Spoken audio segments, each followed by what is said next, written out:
Irmãos, mais uma vez, boa noite, graça e paz. Deus, mais uma vez, fale aos nossos corações, seja abençoando os irmãos, aqueles que, pela graça do Senhor, estão aqui conosco, aqueles que estão nos visitando. Essa época é uma época bastante complicada.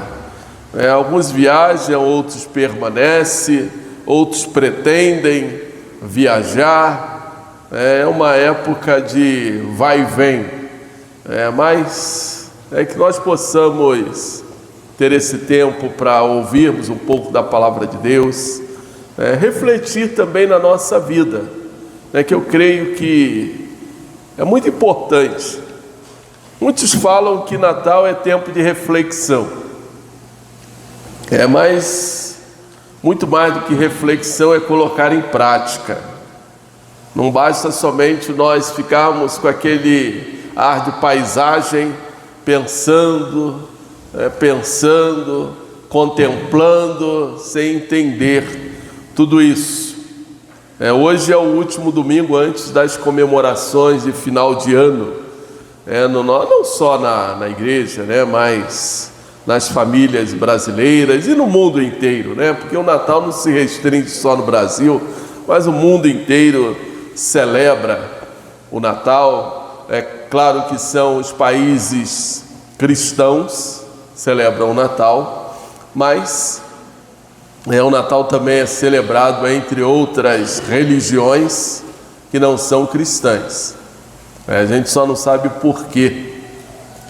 Mas é época de nós também deixarmos de olhar para tantas comemorações e focarmos um pouquinho nos valores que envolve esse tempo, que envolve o Natal. Hoje eu não quero estar discutindo a questão dos eventos. Eu creio que Natal é Cristo e não há Natal sem Cristo. Então eu nem vou falar o que significa o Natal. Inclusive, eu ia até postar uma mensagem, uma palavra sobre o significado do Natal, mas eu acabei deixando de lado. Mas se você tiver acesso ao grupo da igreja, eu vou colocar um link do Jornal Batista, que saiu, pelo menos eu acho que foi essa semana, eu não consegui ver a data, e tem um pastor fazendo um comentário sobre o que é o Natal. Mas por que a gente precisa entender o que significa o Natal? Eu não quero dizer que você não deva comemorar, não deva celebrar, fazer reuniões, festas, enfim, não é isso. Só que você precisa fazer as coisas consciente. Esse é o problema da nossa sociedade. É por isso que a nossa sociedade se perde em meio a Papai Noel, porque as pessoas fazem as coisas sem entendimento, sem compreensão. Eu vou continuar com João capítulo 8, até porque João capítulo 8, Jesus Cristo inicia falando: eu sou a luz do mundo, e a gente vê tantas luzes, semana passada eu falei sobre isso, a gente vê tantas luzes por aí, todo mundo enfeita a sua casa, ilumina a sua casa, isso aí é muito comum, encher a casa aí de pisca-pisca, e fica... os irmãos prestam mais atenção no pisca-pisca do que na mensagem que está sendo pregada, Mas, amém, irmão. Mas isso aí faz parte da tradição, e essas tradições que me preocupa se as pessoas, elas realmente estão entendendo o que elas estão celebrando. E a gente vê aí, cada hora se inventa algo diferente. A última que eu vi esses dias é o Papai Noel de roupa verde. Papai Noel, falei, não estou entendendo, mas aí alguém criou um Papai Noel para quebrar a tradição.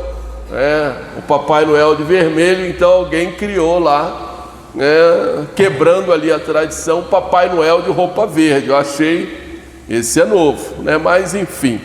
Lá no Rio de Janeiro há uma tradição da inauguração da árvore de Natal da Lagoa Rodrigo de Freitas. Uma festa muito aguardada, E aí cria-se eventos, festividades em torno daquele evento. E em torno dessa festa lá da inauguração da árvore de Natal da Lagoa Rodrigo de Freitas, há uma grande tradição, muita festa, eventos, e como sempre, como diria alguém, acaba em pizza, ou acaba em bagunça e por aí vai. Essa semana inauguraram uma árvore de Natal que você pode entrar dentro da árvore de Natal. É um shopping lá do Rio de Janeiro e por aí vai. Então a gente sempre vai encontrar algumas novidades. Mas eu sempre me faço a mesma pergunta e eu gosto de também trazer alguns esclarecimentos. A gente não sabe qual é a origem de tudo isso. Você consegue pensar alguns pontos a respeito disso aí, de onde surgiu o Papai Noel, por que a árvore de Natal, por que o Natal no Brasil é cheio de neve, de onde vem a neve que aparece aqui no Natal, enfim, você vai até o peru, a gente não consegue entender por que no Natal se come o peru. Em meio a tudo isso, o que a gente precisa então compreender? A gente vai olhar para João capítulo 8, hoje nós vamos do versículo 21 ao versículo 30, para a gente poder entender até que ponto tudo isso é verdade, ou simplesmente por que nós temos nos perdido tanto em meio às tradições de finais de ano. O que está acontecendo com o povo cristão? A gente precisa entender quando olhamos para questões de tradições, porque é muito comum as tradições nos desviar daquilo que deveria ser o nosso foco. E aí então tudo que é tradição se torna uma prática corriqueira, onde nós não mais percebemos a essência das tradições. Mas João capítulo 8, quando então Jesus Cristo inicia falando sobre eu sou a luz do mundo, Jesus Cristo a partir daí ele passa a enfrentar ali algumas controvérsias, aqueles que então o julgavam, e começou então uma discussão. Mas Jesus Cristo, a partir do versículo 21, Jesus Cristo então, ele defende o seu ministério.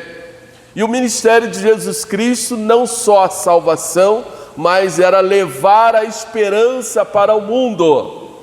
Porque Jesus Cristo falou que eu sou a luz do mundo, e ele então declara que o mundo está em trevas. Nós já explicamos isso aos irmãos. E aí o versículo 21 fala assim: outra vez Jesus lhes falou dizendo, eu vou embora e vocês vão me procurar, mas perecerão no seu pecado. Para onde eu vou, vocês não podem ir. Então os judeus diziam, será que ele tem a intenção de suicidar? Porque diz, para onde eu vou, vocês não podem ir. Jesus lhes disse, vocês são daqui de baixo, eu sou lá de cima. Vocês são deste mundo, eu deste mundo não sou. Por isso, eu lhes disse que vocês morrerão em seus pecados. Porque se não crerem que eu sou, vocês morrerão nos seus pecados. Nós temos aqui 3 situações descritas nesse texto. Primeiro, Jesus Cristo olha a condição humana. O homem está numa situação de pecado. João fala que o mundo jaz no pecado, ou jaz no maligno. E é então que Jesus Cristo está mostrando, olha, a condição de vocês é esta aqui. Vocês estão condenados. E aí o texto também vai nos mostrar a incredulidade do coração humano. Porque o homem não consegue crer naquilo que está diante dos seus olhos de uma maneira tão clara. O Natal é um exemplo disso. Porque quando a gente fala em Natal, todo mundo sabe que Natal é a lembrança do nascimento de Jesus. A criancinha menos informada, ela sabe disso porque ela vê lá alguém que monta o presépio, e aí ela vai lá ver o presépio e ela vê o menino lá no presépio. Então, o menos informado, aquele que foi menos evangelizado, ele sabe que Natal é a lembrança do nascimento de Jesus. E aí então o menino se nos deu, conforme foi lido aqui pelo Jonatas e pelo Samuel. Então, citando aí Isaías. Mas o homem, ainda assim, o homem não crê. Por que ele não crê? Ele crê no nascimento de Jesus Cristo, ele crê no menino Jesus. Só que ele não consegue crer que esse menino, ele saiu do presépio, ele cresceu, ele se tornou homem, ele morreu na cruz do Calvário, ele ressuscitou ao terceiro dia, ele subiu aos céus, e ele falou que aqueles que não crescem no seu sacrifício e não aceitasse como seu único Senhor e único Salvador, estariam condenados. Esse é o problema. O homem crê em tudo, ele crê até no Papai Noel, não tem nenhuma dificuldade para ele, mas quando ele é levado a crer em Jesus Cristo como seu único Senhor, como único Salvador, aí entra uma barreira. Terceiro aspecto dessa primeira parte, então Jesus Cristo vai apresentar uma resposta para tudo isso. Isso é só a nossa primeira parte. Eu li até o versículo 24 apenas. Então, esses primeiros versículos, foram 4 versículos, 21, 22, 23 e 24, ele nos apresenta 3 situações: a condição do homem, a incredulidade humana e a resposta de Deus. Então, o que nós temos? Primeiro, é Deus olhando a situação que o homem se encontra. E aí nós vamos lembrar de Hebreus capítulo 4. Hebreus capítulo 4, versículo 12, diz assim, Hebreus 4, 12: porque a palavra de Deus é viva e eficaz, é mais cortante do que qualquer espada de 2 gumes, e penetra até o ponto de dividir a alma e espírito, juntas e medulas, e é apta para julgar os pensamentos e propósitos do coração do homem. Então o que nós temos é que, mais uma vez, a palavra de Jesus, ela soa como uma espada, penetrando, cortando. É por causa da verdade. É o homem que está sendo confrontado com a verdade, e aí aquilo dói no coração. É isso que o autor, o escritor de Hebreus está nos mostrando. A verdade dói no nosso coração. O homem sem a luz de Cristo, sem Deus reinando em seu coração, sem a ação do Espírito Santo, ele está morto em seus delitos e pecados. E Jesus mostrou esta verdade aos judeus. Por isso Jesus Cristo falou: certamente o homem perece. Versículo 21, as palavras de Jesus é essa: eu vou embora e vocês vão me procurar, mas perecerão no seu pecado. Para onde eu vou, vocês não podem ir. Aqueles homens, eles blasfemavam contra Deus, porque Deus estava diante deles e eles não criam na obra do Senhor, não criam na obra de Deus. Por isso eles blasfemavam contra Deus.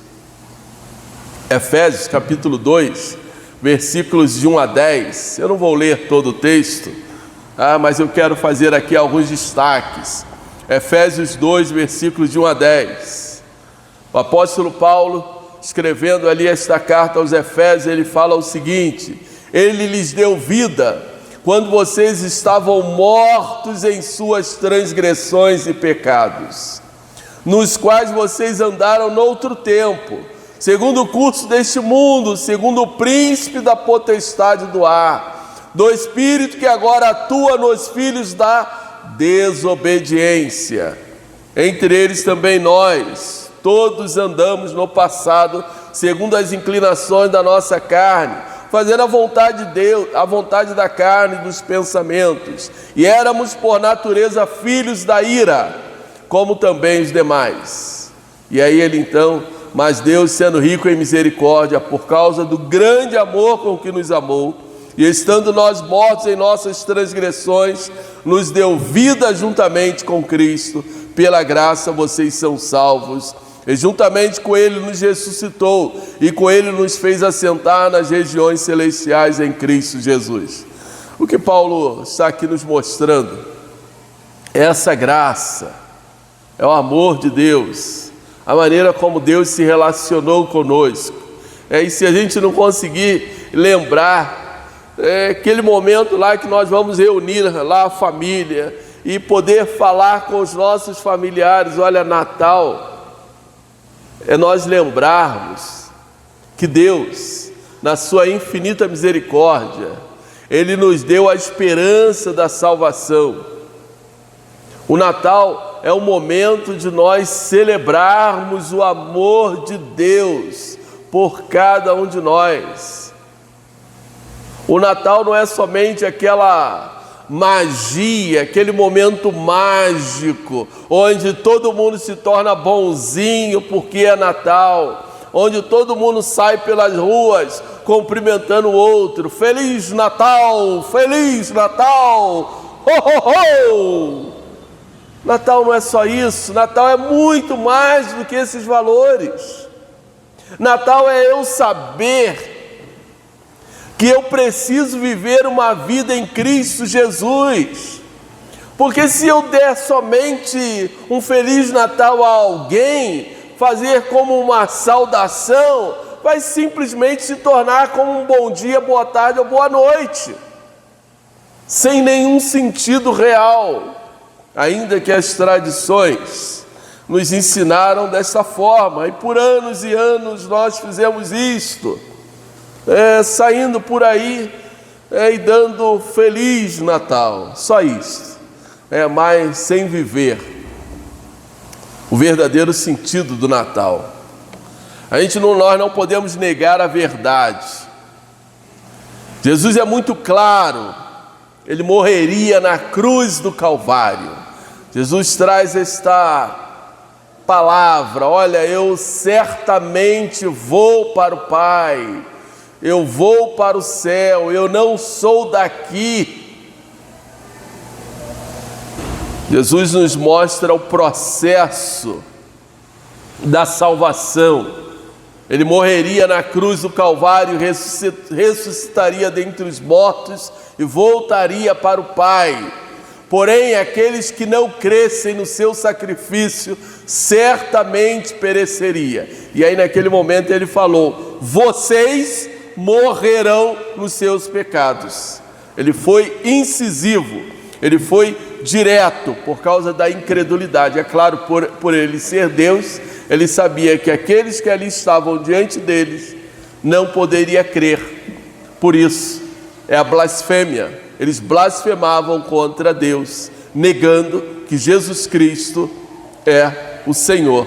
E aí por isso, versículo 24, porque se não crerem que eu sou, vocês morrerão nos seus pecados. E aí a resposta de Jesus Cristo para aqueles homens é esta: ou você crê que eu sou o Filho de Deus, ou vocês simplesmente morrerão nos seus pecados. É por isso que não dá para a gente tentar aqui fazer uma meia-culpa, achar que todos serão salvos, que não é assim que vai acontecer. Mas nós ainda encontramos as respostas de Deus para um coração incrédulo. Vamos então caminhar um pouquinho aí dos versículos 25 ao versículo 28.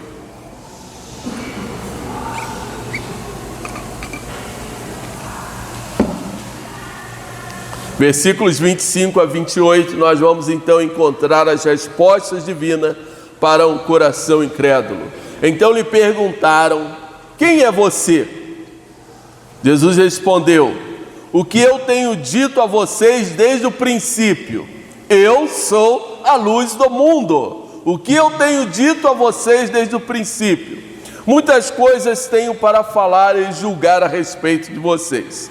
Porém, aquele que me enviou é verdadeiro, de modo que as coisas que dele ouvi, essas digo ao mundo. Eles não entenderam que Jesus falava do Pai.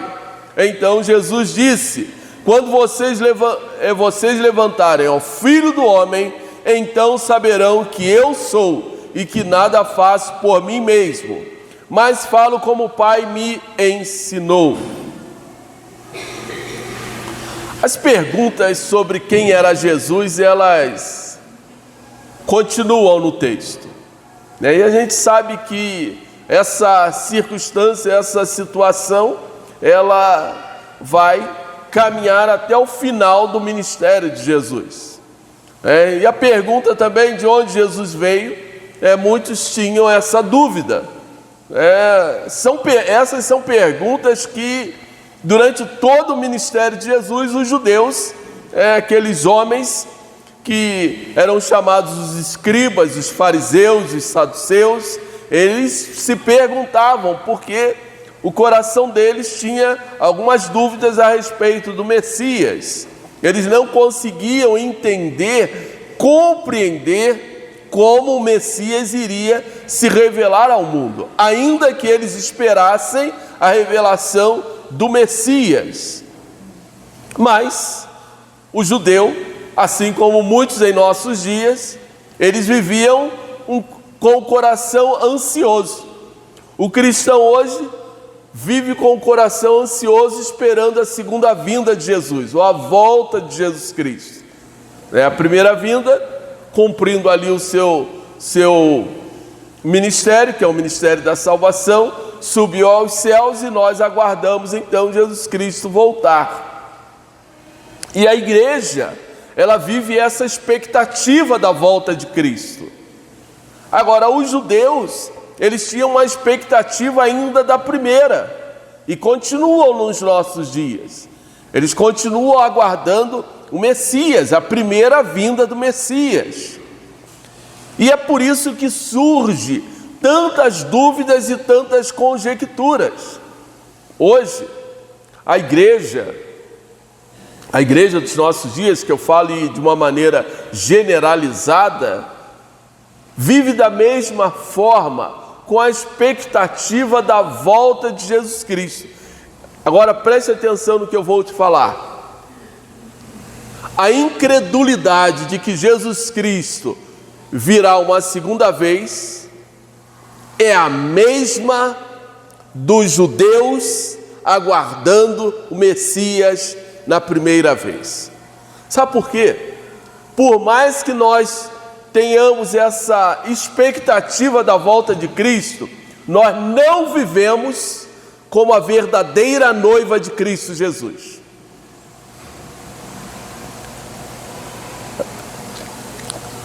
Quando Apocalipse descreve a noiva, e o apóstolo Paulo também descreve a noiva, em Efésios Paulo descreve a noiva, Apocalipse trata a noiva toda adornada, vestida de branco.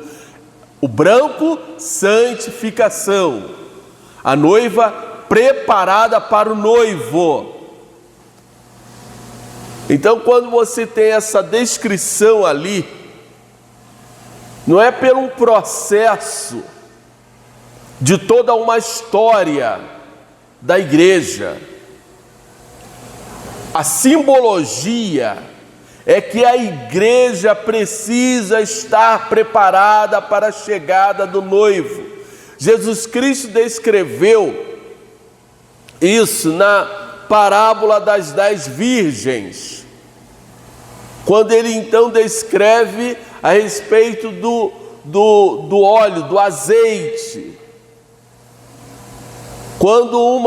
Quando algumas das virgens não estavam preparadas para a chegada do noivo, no Evangelho de Mateus. É isso que Jesus Cristo está falando. É a igreja que não está preparada para a volta de Cristo. Por que a igreja então não está preparada para a volta de Cristo? É porque nós estamos perdidos com tantas e tantas outras coisas.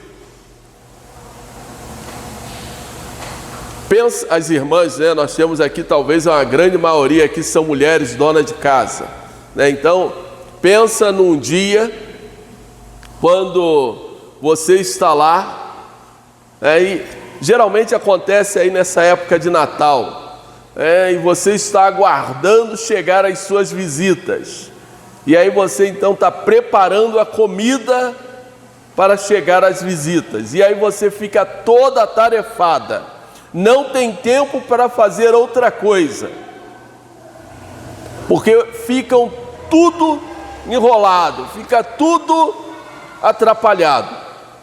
Quando eu fui para o Evangelho, isso em 89, a nossa igreja lá no Rio de Janeiro tem ainda hoje o hábito de fazer uma cantata de Natal. Muitas igrejas no Rio de Janeiro assim fazem. E a cantata de Natal tem que acontecer no dia 24 de dezembro. Não muda. E várias igrejas no Rio de Janeiro, essa semana eu percebi que algumas igrejas realizaram no dia de hoje. Com aquele grande coral, com todo aquele brilho, com tudo que precisa acontecer. E aí então, chegava as irmãs, os irmãos, o pessoal da cantata, estavam todo mundo lá preparado. Olha, o pessoal do coral que ia participar da cantata estavam lá, mas a igreja nem sempre estava 100% presente, porque muitos estavam preocupados com o evento, com festas e outras coisas mais. Eu vou receber visita, eu vou receber parente, eu vou receber amigo, eu vou receber isso, eu vou receber aquilo, eu estou enrolado com comida, e o pernil, lá não é pernil, né? É o peru que não assa, e demora a assar, e por aí vai, porque nós estamos mais preocupados com as festas do que adorarmos o nosso Deus, celebrarmos o nosso Deus, aquele que nos deu todas as coisas. E assim permanece. E a pergunta é: quando eu vou conseguir entender que essas coisas não são prioridade? A minha prioridade é agradecer ao meu Deus por minha salvação. A igreja vive como a Marta. Ela está preocupada com outras coisas. Jesus Cristo nos ensinou a buscar em primeiro lugar o reino de Deus, e as demais coisas vos serão acrescentadas. E é por isso que Jesus Cristo então falou para aqueles homens: olha, eu vou para um lugar e vocês não poderão me seguir. E a discussão ali do texto é porque eles acharam que Jesus Cristo iria se suicidar, porque para o judeu o suicida não tinha salvação, mas o judeu já estava salvo devido ser filho de Abraão. Então o judeu não tinha problema, mas se ele se suicidasse, ele não tinha salvação. Essa era a cultura judaica. E a discussão aqui, o que Jesus Cristo está mostrando, não é isso. A minha questão aqui não é isso.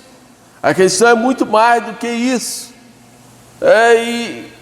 E essas conjecturas, essas dúvidas, essa incredulidade são as mesmas dos nossos dias. É por isso que a gente, durante o período de Natal, a gente percebe que o mundo tem um monte de conexões a respeito de Jesus Cristo. E em cada cultura celebra um Natal diferente do outro. É simples assim. Jesus Cristo, versículo 26, fala assim: muitas coisas tenho para falar e julgar a respeito de vocês. É como se Jesus Cristo falasse em nossos dias: olha, esse negócio de vocês celebrarem Natal está tudo errado. Está tudo errado. Ninguém falou para vocês fazerem isso. Se quer celebrar, louvar, adorar a Deus pelo meu nascimento, faça da forma certa. Por isso, porém, aquele que me enviou é verdadeiro, de modo que as coisas que dele ouvi, essas digo ao mundo. E eles não entenderam que Jesus falava do Pai. E aí a última frase aí do versículo 28, Jesus fala de novo algo que sai como uma espada. Quando vocês levantarem o Filho do Homem, então saberão que eu sou e que nada faço por mim mesmo. Nós vamos lembrar do centurião que vai e diz: verdadeiramente esse era o Filho de Deus. Assim o homem está vivendo. E aí quando ele vê Cristo voltar, ele vai falar assim: é realmente aquele povo lá, aqueles crentes lá, eles tinham razão. E nós perdemos a caminhada, vivendo uma vida ao bel prazer ou que agradasse o nosso coração. Essas eram as conjecturas daquele povo. O povo que estava perdido, o povo que não conseguia entender aquilo que Deus tinha para os seus corações. Gálatas capítulo 3, versículos 26 a 29, nos diz assim: pois todos vocês são filhos de Deus, mediante a fé em Jesus Cristo, porque todos vocês foram batizados em Cristo, de Cristo se revestiram. Assim sendo, não pode haver judeu, nem grego, nem escravo, nem liberto, nem homem, nem mulher, porque todos vocês são um em Cristo Jesus. E aí olha o final: e se vocês são de Cristo, são também descendentes de Abraão e herdeiros segundo a promessa. O apóstolo Paulo escrevendo à igreja que se encontrava na Galácia, a igreja aos Gálatas. Gálatas não era uma cidade, era uma região. Então Paulo escrevendo ali aquelas igrejas, então Paulo estava definindo: olha, vocês são filhos de Deus e vivam mediante esta palavra. Não se percam em costumes nem tradições, e nem entre em contradição espiritual ou religiosa. O homem precisa crer que Jesus Cristo é o Senhor, que Jesus Cristo é o Filho de Deus, crer na salvação, crer no sacrifício e no mistério da salvação. Jesus não é apenas o pão da vida, a água da vida, a luz do mundo, a porta, o bom pastor, a ressurreição e a vida, o caminho, a verdade e a vida, a videira verdadeira. Ele é o próprio Deus, aquele que nasceu e morreu pelos nossos pecados, para que nele tivéssemos vida eterna.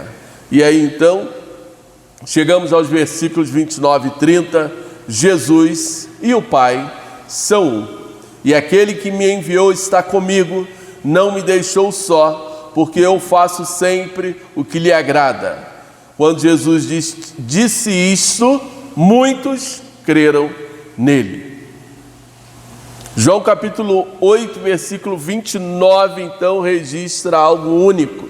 Jesus Cristo falando sobre a Trindade, narrado aí nos evangelhos, e ainda muitos não conseguem compreender, não conseguem entender. Aquele que me enviou está comigo, ou seja, Jesus Cristo foi enviado pelo Pai e o Pai está nele. Ele não fazia a obra só, porque ele e o Pai são um. E aí eu faço a minha obra, o meu ministério é aquele que Deus ordenou, ou seja, aquele que eu faço aquilo que lhe agrada ao Pai. E a partir daí muitos creram em Jesus Cristo, no ministério de Cristo Jesus. E eu quero encerrar deixando aqui para os irmãos o seguinte, olhando aqui para esses versículos, nesses 3 pontos que nós mencionamos aqui nesta noite.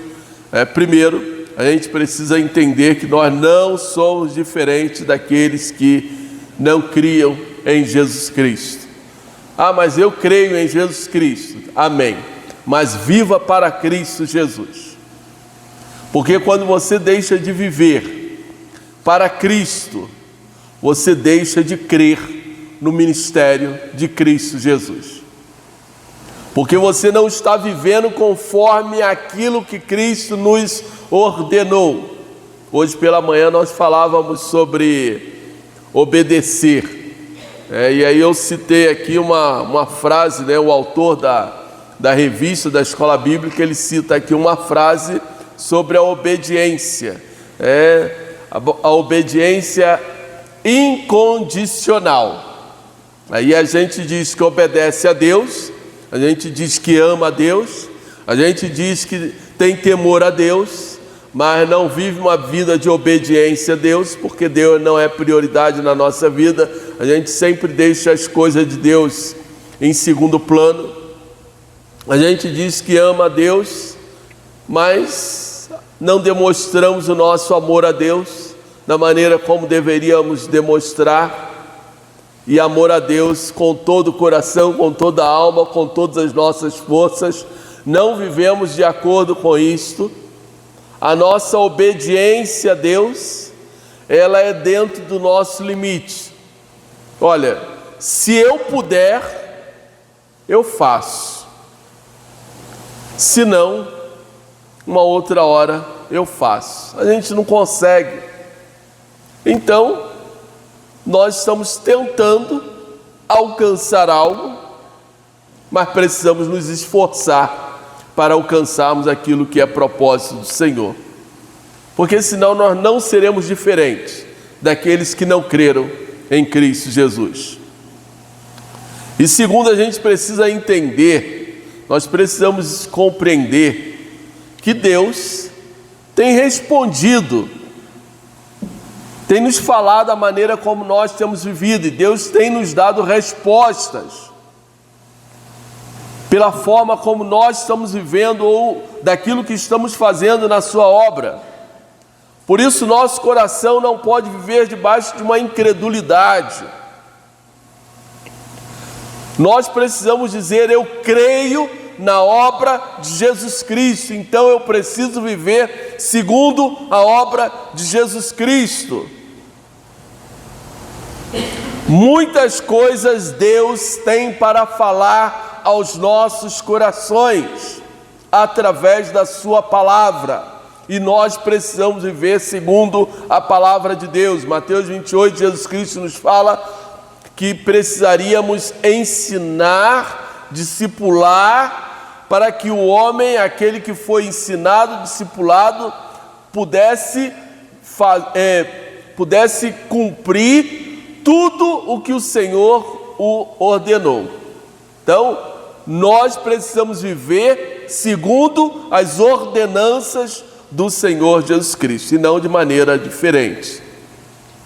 E se nós cremos na presença do Pai, na presença do Filho, na presença do Espírito Santo, na vida da igreja, viva como tal.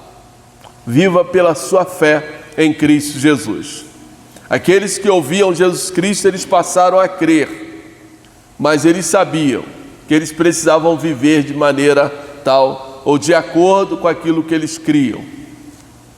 Jesus Cristo testemunhou da sua graça, do seu amor para com os seus, para com o seu povo, e que nós possamos viver de acordo com a graça e o amor de Deus sobre as nossas vidas, fazendo aquilo que Cristo nos ordenou, entendendo que Natal ainda que a gente esteja em volta de tantos enfeites, de tantas ornamentações, de tantas decorações, de tantos alimentos, mas que nós venhamos lembrar o que significa Natal em nossos corações. Que nós venhamos lembrar que Deus nos amou de uma maneira tão intensa, que Ele nos deu o Seu Filho Jesus Cristo para morrer pelos nossos pecados, para que nele nós pudéssemos experimentar a vida eterna e que nós possamos viver segundo os propósitos de Deus, segundo a vontade do Senhor, para que um dia nós possamos estar lá junto com Cristo Jesus. Que Deus nos abençoe. Vamos orar? Pai amado, eu quero mais uma vez agradecer, Senhor Deus, por esta noite. Agradecer, ó Pai, pela revelação da Tua graça, do Teu amor, das Tuas misericórdias sobre as nossas vidas. Eu agradeço, Senhor, porque eu tenho a certeza, ó Pai, de que Tu, Senhor, na cruz do Calvário, nos deu a salvação.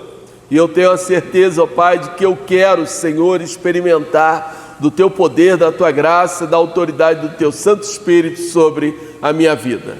Eu quero, Senhor Deus, clamar para que neste lugar, a Tua igreja, aqueles que estão aqui conosco, eles também possam fazer renúncias, entregando, ó Pai, as suas vidas em Suas mãos, clamando, ó Pai, para que Teu Espírito Santo esteja sobre cada um deles, que Tu, ó Pai, através do Teu Santo Espírito, testifique em cada coração, para que ele possa viver uma vida segundo o Teu propósito, segundo a Tua graça, segundo o Teu amor, segundo a autoridade do Teu Santo Espírito. Fala ao coração da Tua igreja, Pai. Fala ao coração do Teu povo. Ministra com poder, com a Tua graça, com a autoridade do Teu Santo Espírito. Que haja neste lugar vidas salvas, vidas que fizeram renúncias a Ti, ó Pai, e que estão dispostas realmente a viver segundo a Tua palavra, segundo a Tua boa e perfeita vontade, em nome de Jesus. Amém.